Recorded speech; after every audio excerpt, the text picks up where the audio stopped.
السلام علیکم خواتین و حضرات، آج مرزا غالب کی جو غزل لے کر ہم آپ کی خدمت میں حاضر ہوئے ہیں اس میں کل 9 اشعار ہیں۔ آج کی محفل میں ہم اس کے ابتدائی 4 شعروں کے مشکل الفاظ کی معنی اور اس کا مطلب کرنے کی کوشش کریں گے، اور اس کے بقیہ 5 اشعار آپ سے اگلی محفل میں بات کی جائے گی۔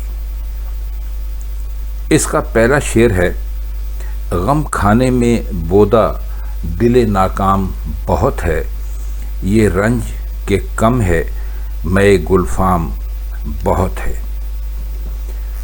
غم کھانے کا مطلب ہوتا ہے غم کرنا۔ بودا کہتے ہیں کمزور کو، رنج کہتے ہیں افسوس کو، غم کو بھی کہہ سکتے ہیں۔ تو اس شعر میں مرزا غالب فرماتے یہ ہیں کہ میرا دل غم کھانے میں بہت کمزور ہے، اور اس کمزوری کا علاج شراب سے ہو سکتا ہے۔ یعنی اگر میں شراب پیوں تو میرا دل تگڑا ہوتا ہے، مضبوط ہوتا ہے، اس میں ہمت آ جاتی ہے۔ لیکن مصیبت یہ آ پڑی ہے کہ شراب بھی کم ہے۔ یعنی غم کھانے کے لیے جو چیز بہت ضروری تھی وہ بھی اب اتنی مل نہیں رہی ہے جتنی کہ مجھے اس کی ضرورت تھی۔ اب اس شعر کا اگر تھوڑا سا آپ مطلب اور سمجھنے کی کوشش کریں تو یہ ایک طرح سے انہوں نے بتایا ہے رنج کا تعلق شراب سے۔ اب رنج کا تعلق شراب سے کیسے ہو سکتا ہے؟ وہ یہ کہتے ہیں کہ جب مجھے غم کبھی بھی ملتا ہے تو میں شراب پی لیتا ہوں، اور شراب پینے سے میرا غم غلط ہو جاتا ہے۔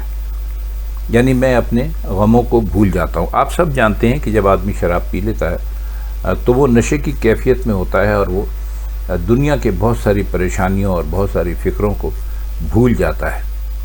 لیکن مرزا غالب فرماتے ہیں کہ یہ بات درست ہے اور میں ہمیشہ ایسا ہی کرتا رہا ہوں، لیکن مصیبت یہ ہے کہ میرے غم بہت زیادہ ہیں اور ان کے مقابلے میں جو شراب مجھے ملتی ہے وہ بہت کم ہے۔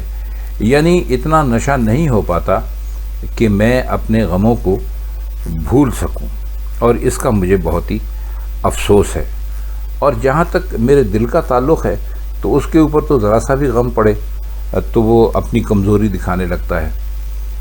تو صرف کہا یہ ہے اس شعر میں کہ اگر مجھے اتنی ہی شراب ملتی رہے جتنے کہ میرے غم ہیں تو میں اپنے غموں کو اس شراب میں ڈبو کر ان کو بھول سکتا ہوں۔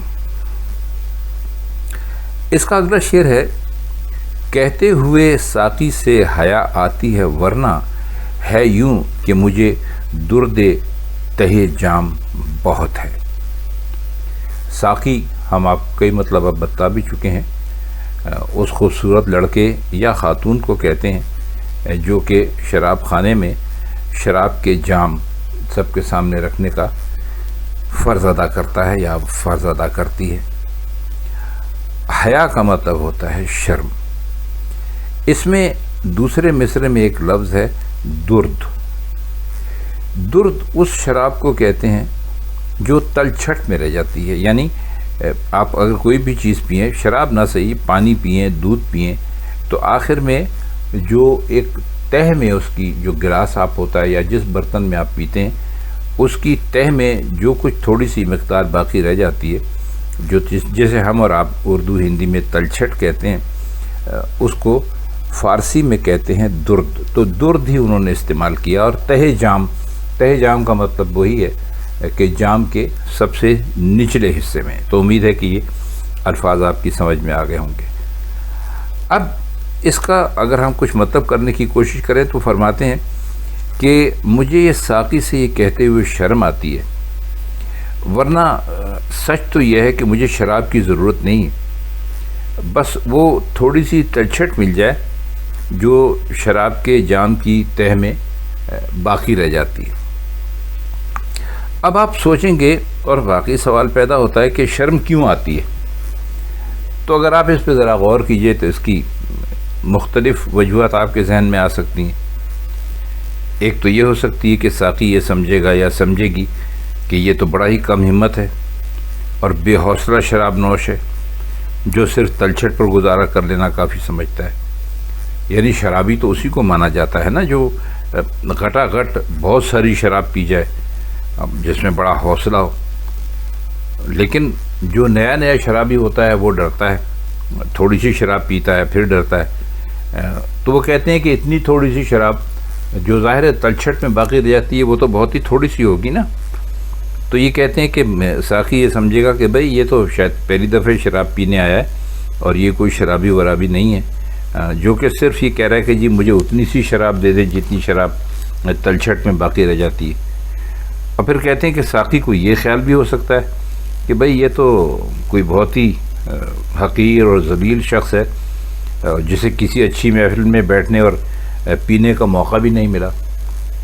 تو سمجھا یہ جاتا، غالب کے دور میں بھی ہوتا ہوگا، آج بھی لوگ یہ سمجھتے ہیں کہ بھئی جو آدمی انگریزی میں کہہ لیجئے کہ بھئی سوسائٹی میں موو کیا ہوا ہے، یعنی بڑے بڑے لوگوں میں بیٹھا اور اس نے بڑی بڑی قیمتی شرابیں پیں، تو کہتے ہیں کہ یہ اب یہاں پہ آ کے صرف یہ کہہ رہا ہے کہ جی مجھے آپ اتنی شراب دے دیں جتنی شراب کے اس میں باقی ہے، تلچھٹ میں رہ گئی ہے۔ تو اس کو تو ظاہر ہے کوئی بہت ہی یعنی بے حوصلہ آدمی سمجھے گا اور ایسا آدمی سمجھے گا کہ جس کی سوسائٹی میں کوئی عزت نہیں ہے۔ اور پھر یہ بھی سمجھ سکتا ہے کہ بھئی یہ اس کا کوئی ظرف نہیں ہے، یہ ایسا آدمی ہے کہ جو کسی قابل نہیں ہے، اس لیے مانگ رہا ہے کہ بھئی مجھے آپ تھوڑی سی شراب دے دیں جو کہ تلچھٹیں بچی ہے مجھے وہی دے دیں۔ وہ کہتے ہیں کہ میرا یہ حال ہے کہ مجھے ساقی سے کہتے ہوئے تھوڑی سی شراب مانگتے ہوئے شرم آتی ہے، ورنہ میرا تو یہ حال ہے کہ مجھے اگر تہہ میں پڑی ہوئی تھوڑی سی شراب مل جائے تو یہ بھی میرے لیے کافی ہے۔ اب وہ قناعت کے بارے میں ہی سوچتا ہے۔ آپ جانتے ہیں قناعت کسے کہتے ہیں؟ قناعت کہتے ہیں سیر چشمی کو یا باہمت ہونے کو۔ تو کہتے ہیں کہ موقع محل کے اعتبار سے یہ میری بے عزتی کا باعث بن جائے گی۔ تو غور کیا جائے تو صورت حال کے لحاظ سے اور بھی وجہ پیدا ہو سکتی ہیں۔ اب غالب نے شعر کیوں کہا؟ کہنا کیا چاہتے ہیں؟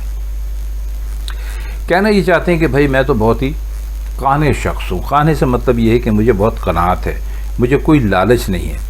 میں تو ان لوگوں میں سے ہوں کہ جن کو ایک پورا ڈرم شراب کا پینے کی ضرورت نہیں ہے۔ مجھے تو اگر اتنی سی شراب بھی مل جائے جو کہ تلچھٹ ہوتی ہے، جو کہ جام کی تہہ میں باقی رہ جاتی ہے، تو میرے لیے وہی کافی ہے۔ یعنی اپنے آپ کو یہاں پر یہ بتایا کہ میں ان لوگوں میں سے ہوں کہ جن کو تھوڑی سی شراب پی کر اس کا نشہ ہو جاتا ہے، لیکن تھوڑی سی شراب مانگنے میں یا خریدنے میں یہ ہے بڑی بے عزتی کی بات ہے۔ اور پھر مجبوراً ساقی سے کہنا پڑتا ہے کہ بھائی مجھے ایک بوتل پلا دو یا 4 جام دے دو۔ کہتے ہیں کہ سچ تو یہ ہے کہ مجھے اس کی ضرورت نہیں ہے، مجھے تو اگر تھوڑی سی تلچھٹ پہ پڑی ہوئی شراب مل جائے میرے لیے وہی کافی ہے، لیکن صرف دنیا کو دکھانے کے لیے، بتانے کے لیے۔ اب خواتین و حضرات، آپ ذرا اس کو دنیاوی معاملات میں رکھ کر ذرا شعر پر غور کیجئے تو آپ کو بہت ہی لطف آئے گا۔ کہتے یہ ہیں کہ جب کوئی انسان جب قناعت کرتا ہے، یعنی اسے تھوڑی سی چیز مل جائے تو اس پر مطمئن ہو جاتا ہے، لیکن دنیا اس کو نہیں جینے دیتی کہ میاں آپ کے پاس اتنے پیسے ہیں، آپ نے اپنا گھر فلاں صاحب کی طرح 4 منزل کا کیوں نہیں بنایا، میاں آپ کا لان جو ہے وہ 2 کنال کا کیوں نہیں ہے، جبکہ وہ قانع آدمی ہے، اس کے گھر کا اگر لان اس کا 4-5 مرلے میں بھی لگا ہوا ہے تو وہ بہت خوش ہے، لیکن دنیا خوش نہیں ہے۔ تو کہتے ہیں کہ بھئی وہ بڑی شرم آتی ہے، تو بہت سارے کام آپ کو نہ چاہتے ہوئے بھی ایسے کرنے پڑتے ہیں جن کے لیے آپ کا ضمیر نہیں مانتا، آپ کی طبیعت جن پر نہیں آتی، مطمئن نہیں ہوتی، لیکن دنیا کو بتانے کے لیے۔ تو کہتے ہیں وہی حال میرا شراب میں ہے۔ تو شراب کی مثال دے کر دراصل مرزا غالب نے اس شعر میں یہ بتایا ہے کہ دنیا انسان کو کسی حال میں خوش نہیں رہنے دیتی، بے شک کہ وہ بڑا باحوصلہ ہو، اس کے نزدیک ان ساری چیزوں کی کوئی اہمیت نہ ہو، لیکن لوگ اس کو ایسے کام کرنے پر مجبور کر دیتے ہیں۔ شعر نمبر 3 ہے، نہ تیر کماں میں ہے نہ صیاد کمی میں، گوشے میں قفس کے مجھے آرام بہت ہے۔ اب کمان آپ جانتے ہیں کسے کہتے ہیں؟ وہ چیز جس میں رکھ کر کے تیر چلایا جاتا ہے۔ صیاد کہتے ہیں شکاری کو، کمی کہتے ہیں پناہ گاہ کو، یعنی وہ جگہ جہاں چھپ کر شکاری بیٹھتے ہیں تاکہ ان کے اوپر پرندوں کی یا دوسرے جانوروں کی نظر نہ پڑے اور وہ اچانک وہاں سے باہر نکل کے اس پہ تیر چلا دیں۔ گوشہ کہتے ہیں کونے کو، قفس کہتے ہیں پنجرے کو، اور آگے یہ بہت صاف ہے، الفاظ کے معنی کرنے کی ضرورت نہیں ہے۔ تو کہتے ہیں کہ جب تک میں آشیانے میں تھا تو ہر وقت مجھے یہ خوف رہتا تھا، ڈر رہتا تھا کہ کہیں صیاد کمان میں تیر لگائے ہوئے میری گھات میں چھپا ہوا نہ بیٹھا ہو۔ اب کہتے ہیں کہ اب میں ہو گیا ہوں گرفتار اور مجھے پنجرے میں بند کر دیا گیا ہے، تو کم از کم مجھے اب اس بات کا تو کوئی خطرہ نہیں رہا کہ جی میری طاق میں کوئی بیٹھا ہوا ہے، کیونکہ جو کچھ ہونا تھا وہ ہو چکا ہے، اور اس سے مجھے نجات مل گئی اور میری زندگی بہت آرام کے ساتھ گزر رہی ہے۔ مرزا غالب نے، شاید ہم پہلے بھی کہیں آپ سے بات کر چکے ہیں، اس شعر میں زندگی کے دو رخ پیش کیے، ایک آزادی کا ہے، دوسرا محکومی کا ہے یا قید کا ہے۔ تو کہتے ہیں کہ آزادی کی زندگی میں یقیناً مصیبتیں تو بہت ہیں، اس کے باوجود انسان کی فطرت یہ ہے کہ وہ ہمیشہ آزادی ہی چاہتا ہے، اور ایک طبقہ ایسا ہے جو خطرات کی جو دہشت ہوتی ہے یا خوف ہوتا ہے اس کو برداشت نہیں کرتا، اور یہی چاہتا ہے کہ بھئی سب قسم کے اندیشوں سے محفوظ ہو کر بس میں آرام سے اپنی زندگی گزار دوں۔ لیکن اس سے زندگی کے جو عام معمولات ہیں، جو عام عزائم ہیں، ان پر بڑا تباہی خیز اثر پڑتا ہے، اور اس کا اندازہ پیش کرنا مشکل ہے۔ مرزا نے یہاں صرف رخ پیش کر دینے کے بعد بات ختم کر دی، انہوں نے کسی ایک رخ کو دعوت نہیں دی، اور پھر ضروری نہیں کہ ہر شعر میں کوئی نہ کوئی دعوت دی جائے، تو بس انہوں نے اس شعر میں یہ بتانے کی کوشش کی ہے کہ بھئی وہ لوگ جو کہ شکار ہو چکے ہیں، یا وہ لوگ جو کہ کسی بھی زندگی کا جو غلامی والا پہلو ہے اس کو انہوں نے اختیار کر لیا اور وہ صبر کر کے اس سے بیٹھ گئے۔ خواتین حضرات، یاد رکھیے کہ یہ 1857 کے آس پاس کا زمانہ ہے جب مرزا غالب تھے، اور اس زمانے میں ظاہر ہے کہ انگریز ایک باہر سے آئی ہوئی قوم تھی جنہوں نے کہ ہندوستان پہ قبضہ کر لیا تھا۔ تو کہتے ہیں بھائی میری تو یہ صورتحال ہے کہ اب مجھے مزید کوئی کیا تنگ کرے گا، میں تو اس پرندے کی طرح ہوں کہ جب وہ آزاد فضا میں اڑ رہا ہوتا ہے تو اس کو یہ ڈر ہوتا ہے کہ بھئی کہیں نہ کوئی شکاری میرے لیے انتظار کر رہا ہے، تیر کمان لے کے مجھے شکار کر دے گا یا مجھے پکڑ لے گا۔ تو کہتے ہیں میں تو پہلے ہی، انگریزی میں کہہ لیں تو آلریڈی میں قفس کے اندر ہوں، پنجرے کے اندر ہوں، تو میرے دل سے کم از کم یہ دھڑکا نکل گیا کہ جی کوئی مجھے مار دے گا یا کوئی مجھے پکڑ لے گا، کیونکہ میں پہلے ہی پکڑا ہوا ہوں۔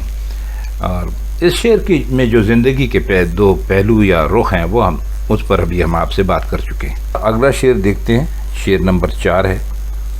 کیا زہد کو مانوں کہ نہ ہو گرچہ ریائی، پاداش عمل کی طمع خام بہت ہے۔ طمع خام بہت ہے، طمع کہتے ہیں لالچ کو، ابھی ہم آپ کو بتا دیتے ہیں۔ زہد کا مطلب ہوتا ہے عبادت یا پرہیزگاری کہہ لیجیے، اور ریائی لفظ نکلا ہے ریا سے، اور ریا کا مطلب ہوتا ہے ایک طرح کی منافقت، یعنی کوئی ایسا کام کرنا جس میں نمائش کا پہلو بہت زیادہ ہو، یا ایسی بات کرنا کہ بھئی میں نے فلانی چیریٹی میں 2 لاکھ روپے دے دیے، یا آپ فلاں کو میرے پاس لے آئیں، میں اس کی فیس کا بندوبست کر دوں گا وغیرہ، جو آپ ایک طرح سے اپنی کہہ لیجئے کہ تعریفیں کروانے کے لیے کسی کے ساتھ کوئی نیکی کرے، تو منافقت کسی حد تک آپ کہہ سکتے ہیں۔